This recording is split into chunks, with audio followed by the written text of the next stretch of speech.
¿Qué es la vida eterna? Pregunte al que está a su lado. ¿Qué es la vida eterna? Pregúntele. ¿Y qué es la vida eterna? Dígale. La vida eterna no solamente es ir a ese lugar tan especial allá en el cielo y vivir una eternidad con nuestro amado Dios. La vida eterna no solo consiste en un lugar, sino también consiste en una relación. Por eso, mire Juan capítulo 17, versículo 3, lo que dice en este pasaje. Y esta es la vida eterna, que te conozcan a ti, el único Dios verdadero, y a Jesucristo, a quien has enviado. La vida eterna no solo es que vamos a vivir un allá, en un futuro, en un lugar especial. La vida eterna empieza cuando usted le entrega su vida a Jesús, cuando ese Cristo poderoso entra a su vida y continúa creciendo su vida o la vida eterna cuando usted realmente lo conoce. ¿Le conoce a Dios? Amén, unos 4. ¿Sí le conocen a Dios? Sí. Amén, eso. Y esa es la vida eterna, conocerle a Él. Y mientras más le vamos conociendo, más vida podemos disfrutar aquí en la tierra. Por eso la palabra conocer aquí significa saber, pero también sentir. Conocerle no solo a tener una idea intelectual, es un sentir acá dentro, un sentimiento profundo, pero también para entenderlo, también para llenarnos sí del conocimiento de Él, pero también para comprender lo que está en su corazón. Cuando uno habla de conocer, involucra todo esto. En 1 de Juan capítulo 5, versículo 11, miren su Biblia, si no miren la pantalla lo que dice. Y este es el testimonio que Dios nos ha dado, vida eterna. Y esta vida, ¿dónde está? En su Hijo. Cuando uno dice conocer al Señor, la vida eterna está en Jesús. Él es la vida eterna. Y cuando Él está en nosotros y le conocemos más a Él, podemos disfrutar. Está en Jesús la vida eterna. No solamente está allá en el cielo, porque claro, en el cielo también está Dios, pero la vida eterna está cuando Jesús entra a mi vida. La vida eterna ya está en mi propia vida. ¿Y cómo obtengo eso? Juan 6:47. De cierto os digo, el que cree en mí, ¿qué dice? No dice tendrá, no dice que en un futuro vamos a ver si tiene. No. El que cree en Jesucristo ya tiene ahora, cuando Jesús entra a su corazón, tiene la vida eterna. Por eso es tan importante conocerlo, porque al conocerlo mucho más entenderé mejor la vida que debo llevar, una vida abundante y gloriosa. Y el apóstol Pablo justamente escribe esta carta a la iglesia de Filipos, o en Filipos, a los filipenses, y en el capítulo 3 de esta carta nos enseña cómo conocerle más para disfrutar de la vida eterna. ¿Usted quiere conocerle más al Señor? Amén. Miremos el texto en Filipenses 3:8, lo que nos dice el pasaje. Sin embargo, dice, todo aquello que para mí era ganancia, ahora lo considero pérdida por causa de Cristo. Es más, todo lo considero pérdida por razón del incomparable valor de conocer a Cristo Jesús, mi Señor. Por Él lo he perdido todo y lo tengo por estiércol a fin de ganar a Cristo. Lo primero que tengo que hacer para conocerle más a mi Dios es tener una actitud de tenerle a Dios siempre como lo primero en mi vida. Le pregunto, ¿usted tiene lo primero a Dios en su vida? Ahora, del dicho al hecho, hay mucho. Porque a veces decimos, no, para mí lo primero es Dios, ¿no? Pero ¿cuánto en la vida real, en la vida práctica, en mi accionar de vida, realmente Él es el primero? Si Dios fuera el primero, ¿por qué cada vez estoy cediendo al pecado y a las tentaciones? Si es tan importante para mí Dios y agradarle a Él, ¿por qué estoy sucumbiendo a ese pecado? Si es lo primero, ¿por qué no estoy dedicando el tiempo necesario para buscarle a Él primero y buscarle a Él intensamente? Pero la verdad es que primero busco otras cosas y luego, si hay tiempo, si no estoy cansado, ahí tal vez lo busque el Señor. Mire Filipenses 3:3, como lo pone aquí el apóstol. Justamente el apóstol Pablo, cuando habla de la iglesia, le está hablando en un contexto, sobre todo hablando de la gente judía y religiosa. Dice, porque la circuncisión somos nosotros, los que por medio del Espíritu de Dios adoramos, nos enorgullecemos en Cristo Jesús y no ponemos nuestra confianza en esfuerzos humanos. Yo mismo tengo motivos para tal confianza. Si cualquier otro cree tener motivos para confiar en esfuerzos humanos, yo más. Imagínense, mire lo que dice: circuncidado al 8º día. Para un judío esto era lo máximo.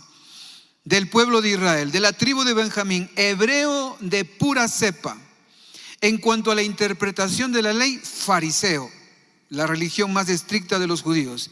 En cuanto al celo, perseguidor de la iglesia. Y en cuanto a la justicia que la ley exige, intachable. Pablo está diciendo: este es todo mis logros, lo que tengo, lo que soy, mi esfuerzo. Esto para mí es tan importante, pero yo quiero decirles, ahí en el texto dice el apóstol Pablo, que mi prioridad no es lograr y tener más logros o esfuerzos humanos. Hoy en día las personas se esfuerzan tanto por tantos logros humanos, y no es malo obtener un título universitario, sacar sus maestrías, llegar a una posición, tener su propia empresa. No es que esté mal hacer eso. Lo malo es que si yo me desgasto tanto por eso, que eso no me permite buscar a Dios o tener la prioridad en Dios, ahí está el problema. Cuando aquellas cosas me están alejando de Dios, cuando el estudio, el trabajo, las maestrías, todos mis anhelos de comprarme más bienes hacen que me desgaste tanto por eso, que descuido mi relación con Dios, ese es un problema. Por eso la gente no disfruta de la vida eterna. Y está afanada, y está turbada, y está corriendo, y está haciendo tantas cosas, y desgasta tantas horas. Yo digo, está bien que trabajes y seas un buen trabajador, claro que sí. Pero ¿por qué trabajas tantas horas y te quedas tanto tiempo en la empresa? Y a veces por eso dices que estoy cansado, llego a la casa cansado, ya no puedo orar, no puedo leer la Biblia, porque estamos tan agotados con muchas cosas de este mundo. Si eso nos está dejando buscar de Dios con intensidad y conocerle, debería hacerse la pregunta si Dios realmente es su prioridad, si realmente estoy conociéndolo a Él. Pero algo más, mire el versículo 8 de Filipenses 3. Dice: es más, no solamente que Él debe ser mi prioridad y no estar en un segundo lugar, dice: es más, todo lo considero pérdida por razón del incomparable valor de conocer a Cristo Jesús, mi Señor. Por Él lo he perdido todo y lo tengo por estiércol a fin de ganar a Cristo. Para conocerle más a Él, no solamente que Él debe ser realmente mi prioridad, sino también dice el texto, debo estar dispuesto a perderlo todo. Le pregunto, ¿usted está dispuesto a perderlo todo por conocer a Cristo? Unos dos. ¿Alguien más se anima? ¿Sí? A veces nosotros vemos al cristianismo como una religión, pero no nos damos cuenta que el cristianismo es una relación, es un estilo de vida, es una práctica constante de vida. Porque si usted lo ve como religión, usted dice, bueno, yo vengo el domingo, doy mis diezmos, no hago mal a nadie, me porto medio bien y estoy bien, mi conciencia está tranquila. Pero déjeme decirle que ser un seguidor de Jesús es un estilo de vida. Y ese estilo de vida está marcado en que yo estoy dispuesto a perderlo todo. Hoy en día, en este mundo occidental, en este lado del planeta Tierra, no existe persecución. Sí, años atrás, cuando el Evangelio entró, y por cierto, el 7 de julio se recuerda la entrada del Evangelio al Ecuador en 1897. Cuando en esa época entrar con el Evangelio, ahí había persecución. Cuando el primer templo de la Alianza construido en Quito, el primer templo evangélico, más o menos en 1922, ahí en la cuenca Imideros, cuando construían, luego en la noche les destruían lo que construían, y por eso se demoró muchos años en construir. Cuando a los cristianos, sobre todo en las zonas rurales, había persecución, les quemaban las iglesias. Cuando a nuestros misioneros norteamericanos que vinieron les mataron ahí una etnia en el oriente, ahí entendemos que hubo una persecución. Pero le pregunto, ¿aquí alguien le persigue por ser cristiano? Lo peor que le dicen es hermanito. ¿No es cierto? ¿Qué le hacen a usted? Pero hay un mundo perseguido, una iglesia perseguida, cristianos perseguidos, asesinados y matados, que ellos sí lo pierden todo por simplemente llamarse cristianos. Y Pablo le está diciendo a la iglesia, a una iglesia que estaba siendo perseguida, deben estar dispuestos a perderlo todo, y lo perdieron. Pero hoy en día no estamos dispuestos a perder, decimos así, mi tiempo, mis pasatiempos, mi privacidad, mis recursos, mis cosas, porque dicen es que es mi vida, es mi tiempo, es mi dinero, es mi cuerpo, y nos justificamos con eso, y no hay la actitud de disponernos a perderlo todo por conocer a Cristo. No estamos dispuestos a dedicar 10 minutos a leer la Biblia diariamente, a orar otros 10 minutos más, a ir a la iglesia, a estudiar más la palabra. Yo les felicito a ustedes por venir un domingo a la iglesia, que muchos no lo hacen. Pero mi pregunta es, ¿estamos dispuestos a perderlo todo? Y más aún, mire lo que dice el texto: y lo tengo por estiércol, lo tengo por basura, todos mis logros, mis títulos, por conocerle a Él. Que digo, no me importa haber sacado 3 maestrías, porque a mí lo más importante es conocer a Dios. Yo no escucho mucho eso, ¿no? No sé si usted escuchaba. Dice, no ha sido tan importante haber logrado esta empresa, estos bienes, esto que me he comprado. Más importante para mí es conocer a Jesús. No siempre escuchamos eso. No hay esa actitud que debería también haber en nosotros, con el compromiso, dice él, porque él dice, por él lo he perdido todo y lo tengo por estiércol a fin de ganar a Cristo. Porque a fin, el deseo en mi vida de un cristiano es ganarlo a Él, es tenerlo a Él, es conocerlo más, es entender cuánto Él me ama, es hacer y seguir el plan que Él tiene para mi vida. Si no hay esa actitud en nosotros, tal vez no lo estamos conociendo. Tal vez no estamos creciendo justamente por eso, porque no estamos dispuestos a perder nada. No tenemos una actitud de decir, esto no es tan importante, sino lo importante es conocerle y ganarle a Cristo en mi corazón. Pero mire lo que dice Filipenses 3:9. ¿Qué más tengo que hacer para conocerle a Él? Dice Filipenses 3:9, y encontrarme unido a Él. No quiero mi propia justicia que procede de la ley, sino la que se obtiene mediante la fe en Cristo, la justicia que procede de Dios basada en la fe. No solo se trata de tener una actitud correcta y tenerle a Dios como mi prioridad. También se trata aquí, según el pasaje, de encontrarme unido a Él. Para conocerle a Él, tengo que estar unido a Él. ¿Por qué le conoce usted a su cónyuge, a su hermano, a su hijo que está al lado suyo? ¿Por qué? Porque está unido a Él, porque pasa tiempo, porque comparte. Ha llegado a conocer por relación, por observación, por buenos momentos y por malos momentos, ¿no es cierto? Usted le conoce a la persona. Yo le puedo conocer a Dios porque estoy unido a Él. Y es un poco lo que dice el Salmo 133, el versículo del 1 al 3. ¿Recuerdan el Salmo 133? Podemos ponerle en la pantalla. Mirad cuán bueno y cuán delicioso es habitar los hermanos juntos y en armonía. Aquí se les ve bonito juntos, ¿no? Algunos de aquí se les ve muy bonitos, se toman de la mano, abrazaditos, están juntos. Pero el hecho que estén juntos no necesariamente están en armonía. Bueno, debemos de estar en armonía. Por fe, vamos a estar en armonía.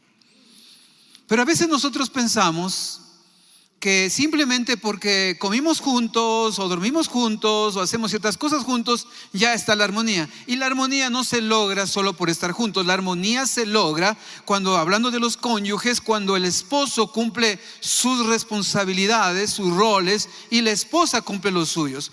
Cuando ambos hacemos nuestra parte, va a haber armonía.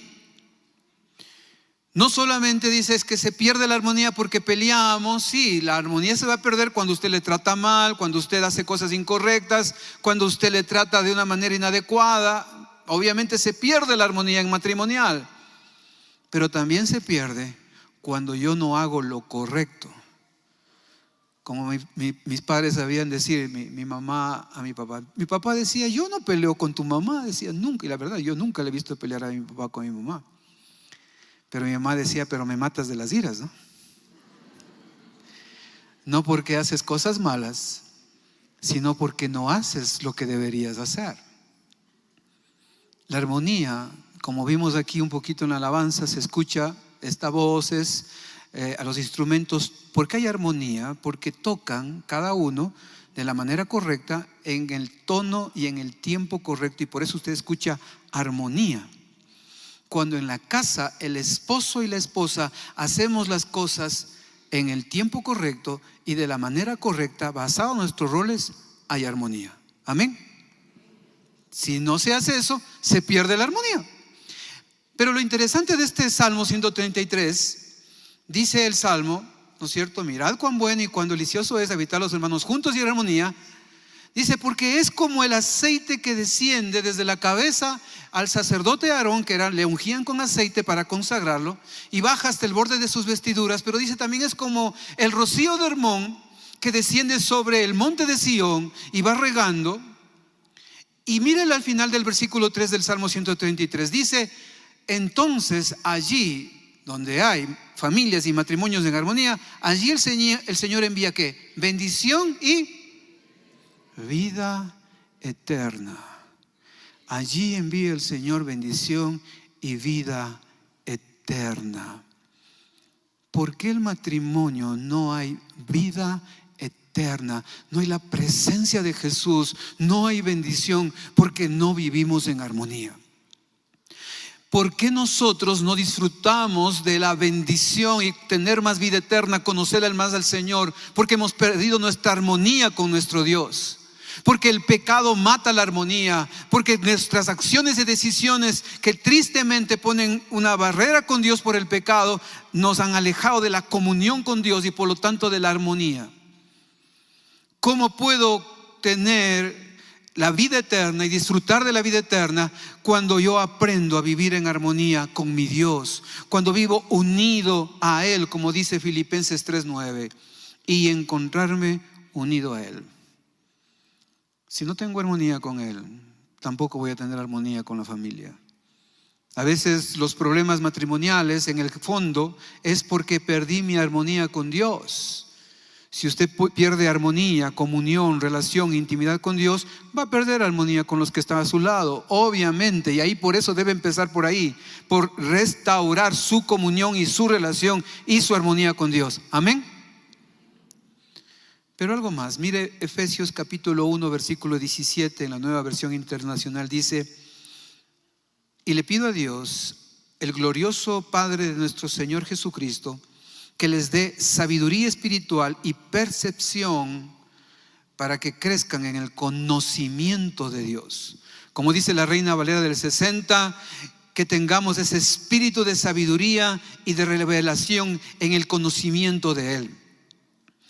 Para poder conocerle más a Él, necesitamos orar y pedirle al Señor: Señor, dame ese espíritu de sabiduría y de revelación para conocerte. Quítame ese velo que me está estorbando. ¿Sabe por qué el mundo no le conoce a Dios? Porque están con un velo. El velo de su pecado, el velo de su orgullo, el velo de aquellas cosas de su vida que no le permite mirar a Dios. Están tan metidos en ellos mismos, en sus pasiones y deseos, en su estilo de vida, en sus ideologías, en sus religiones, que no pueden mirar y conocer a Jesús hasta que el Espíritu Santo viene y nos quita el velo, como a todos nos fue quitado el velo. Nos quitaron el velo y conocimos a ese Jesús y le entregamos nuestra vida y creímos en Él por fe. Pero eso necesitamos los cristianos seguirle pidiendo al Señor, no para volver a ser salvos, porque ya somos salvos, sino para conocerle más a Él. Tenemos que orar y decirle: Espíritu Santo, dame ese espíritu de sabiduría y de revelación para conocerte más a ti. ¿Estamos orando de esa manera? ¿O solo decimos: Señor, dame el trabajo, sáname, ayuda a mis hijos, bendíceme? Pero le pedimos: Señor, ¿puedes darme un poco más de ese espíritu de sabiduría y de revelación para conocerte? Para conocerte, porque el momento que yo le conozco, el momento que entiendo lo que estoy viviendo y sé que Dios tiene un propósito con eso, mi vida cambia, mi actitud cambia frente a los problemas. Porque mi enfoque no está en los problemas, sino mi enfoque está en qué es lo que esta circunstancia, esta dificultad me está llevando para conocerle más a mi Dios. Amén.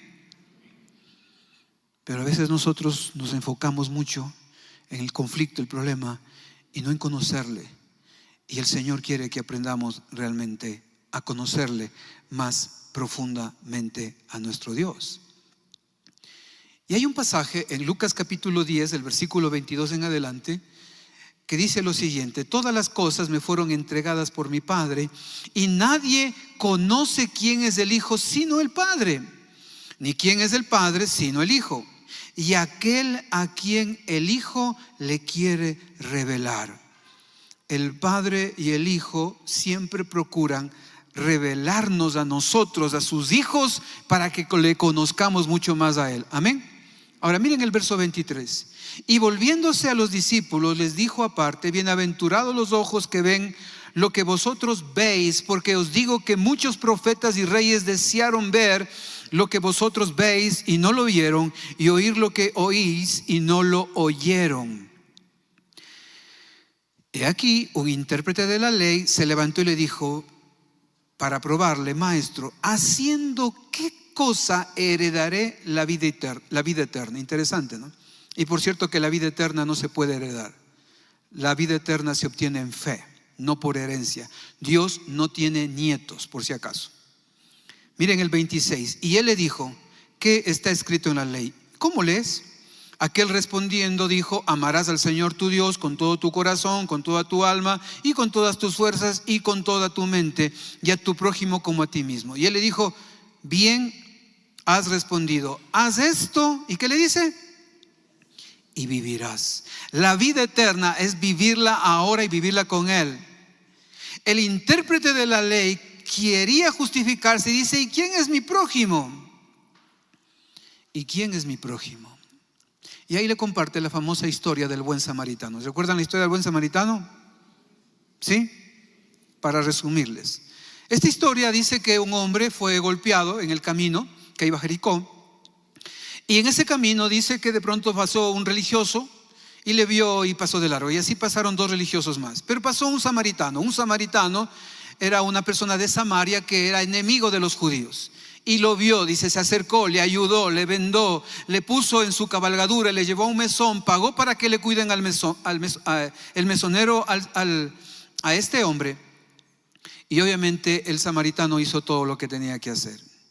Y miren el versículo 36 de Lucas 10 lo que dice: ¿quién pues de estos tres te parece que fue el prójimo del que cayó en manos de ladrones? Él le dijo: el que usó de misericordia con él. Entonces Jesús le dijo: ve y haz tú lo mismo.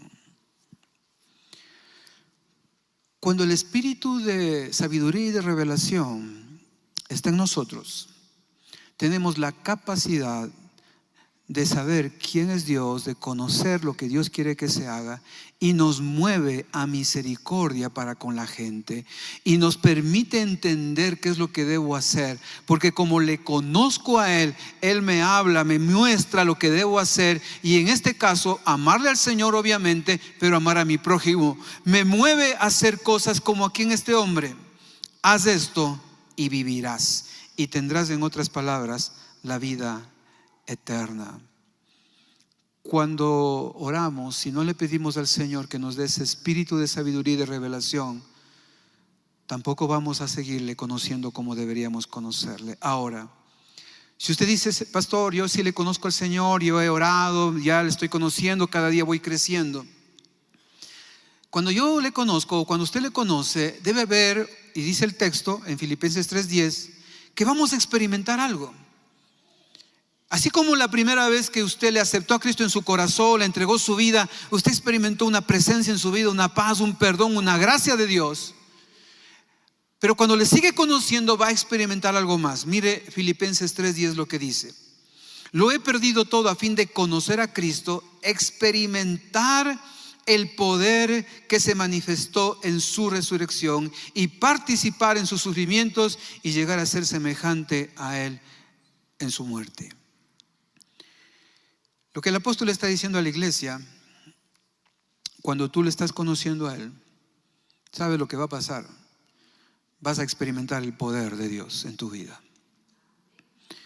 La palabra poder aquí viene del original dunamis, que significa fuerza, poder milagrosa, maravilla, potencia. Si yo digo conocer al Señor y no estoy viendo en mi vida su poder, de alguna manera, su fuerza, su maravilla, esas cosas que el Señor hace en mi vida, en mi hogar, en mi familia, si no estoy viendo poder, significa que a lo mejor no lo estoy conociendo como debería conocerle.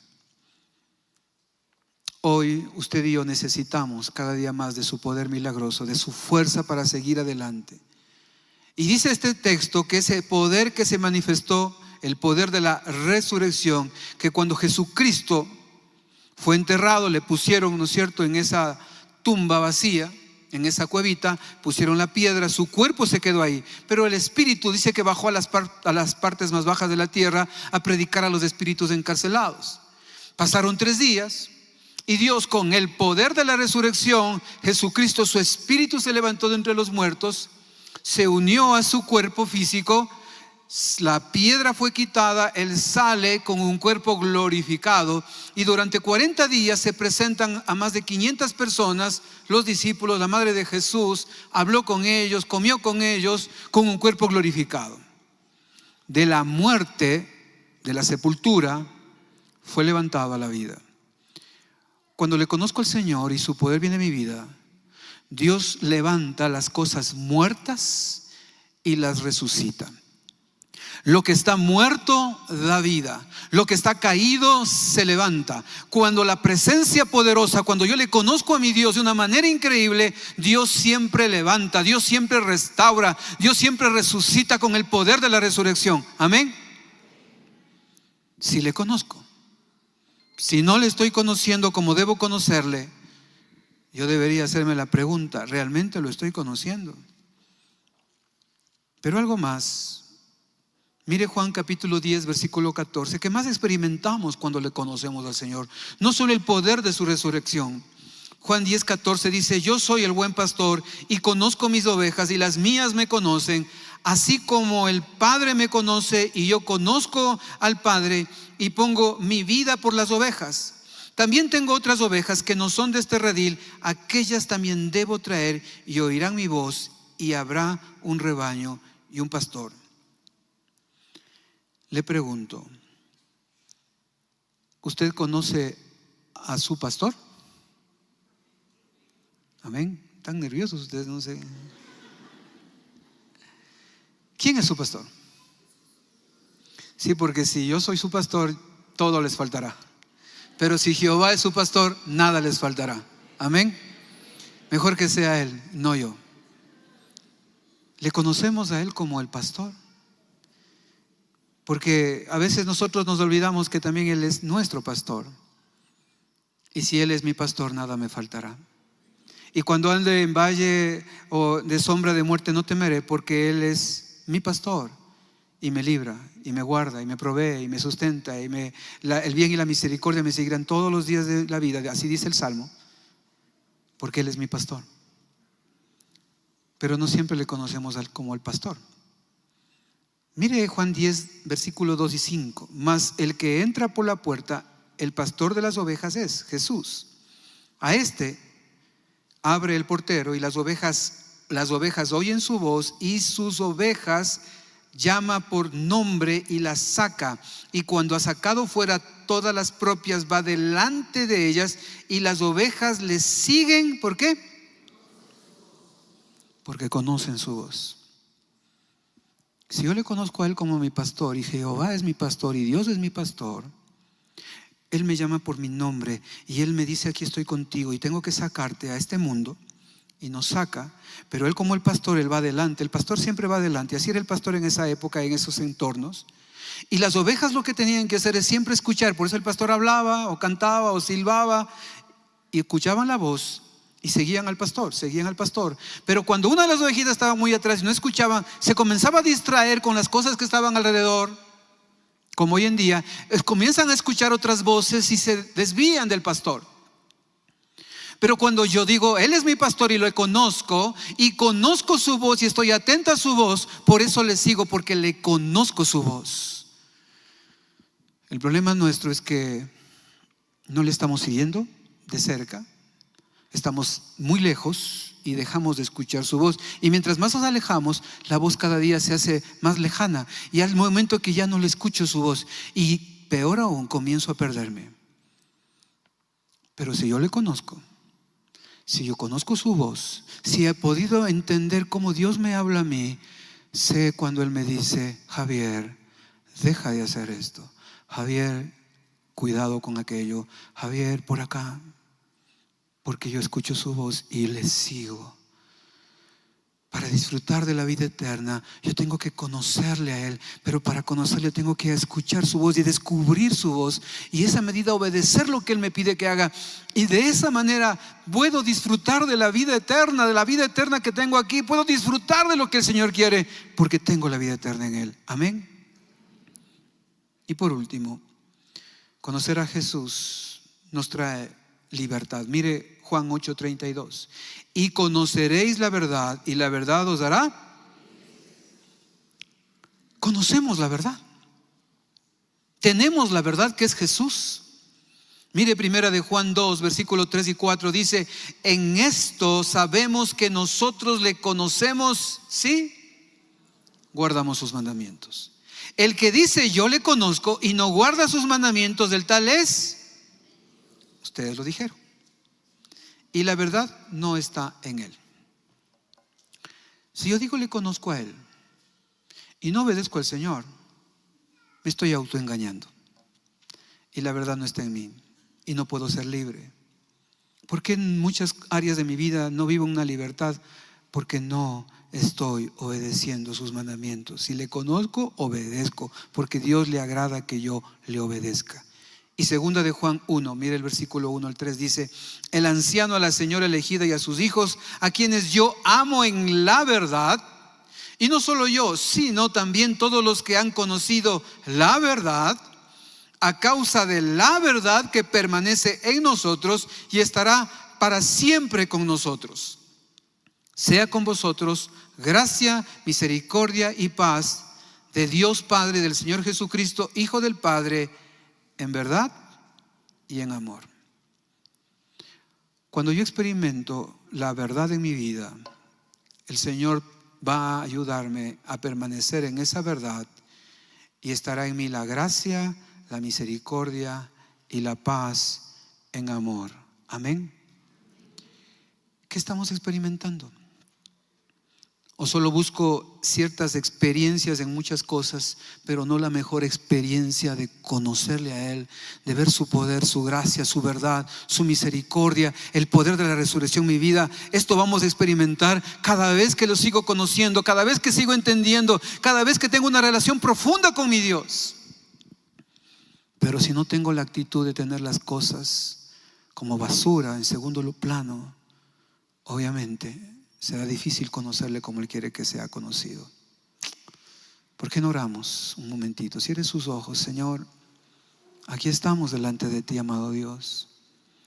Perdónanos si no te estamos conociendo como deberíamos conocerte. Perdónanos, Señor, si no hemos aprendido a poner la prioridad en nuestras vidas. Si nos estamos desgastando, Señor, para tener más bienes, más trabajo, más estudios, pero no nos desgastamos por conocerte a ti, Señor, perdónanos. Iglesia amada, dígale y pídale al Señor que le des espíritu de sabiduría y de revelación para conocerle más a Él. Pídale. Escuche su voz. Él quiere hablarle, le ha estado hablando en esta mañana. Y dígale: Señor, ¿qué quieres que yo haga? ¿Qué quieres que yo cambie? ¿Qué quieres que yo deje, Señor? Y Él va a susurrar en su conciencia, porque Él es Dios y usted es su oveja y Él es nuestro pastor. Y mientras la iglesia ora, amigo, amiga, usted que está aquí, si usted quiere tener la vida eterna, necesita conocerle. Y dice el texto: cree en el Señor Jesucristo cree y tendrás la vida eterna. Y ahí cerrados sus ojos, haga conmigo esta oración y dígale: Señor, perdóname por mi pecado. Yo creo en ti, Jesús, que has muerto y resucitado. Ven a mi vida ahora. Quiero sentirte, quiero conocerte. Entra en mi vida, Señor. Y si en este momento alguien ha hecho esta oración entregándole su vida a Jesús, levante su mano, me gustaría orar por usted. Si usted hoy ha hecho esta oración entregándole su vida a Jesús, levante su mano, déjeme orar por usted.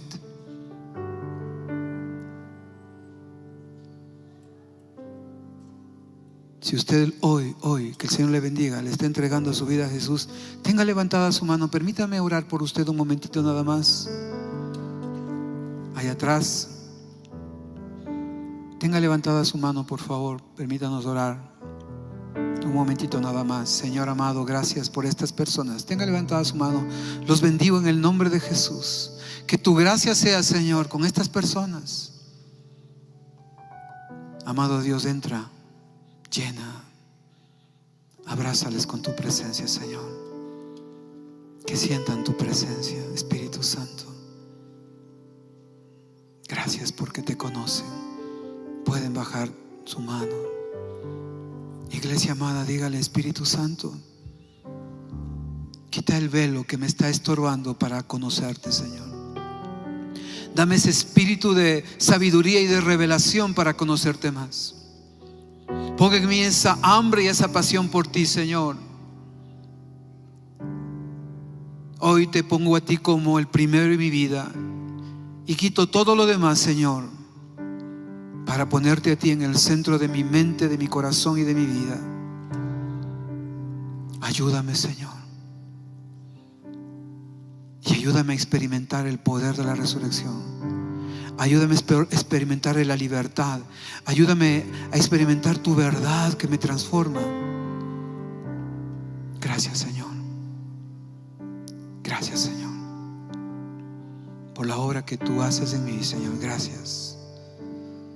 Que cada día pueda disfrutar más de tu presencia, Señor. Y que todo lo que haga sea siempre, Señor, junto a ti. Bendice a tu iglesia. En el nombre de Jesús oramos.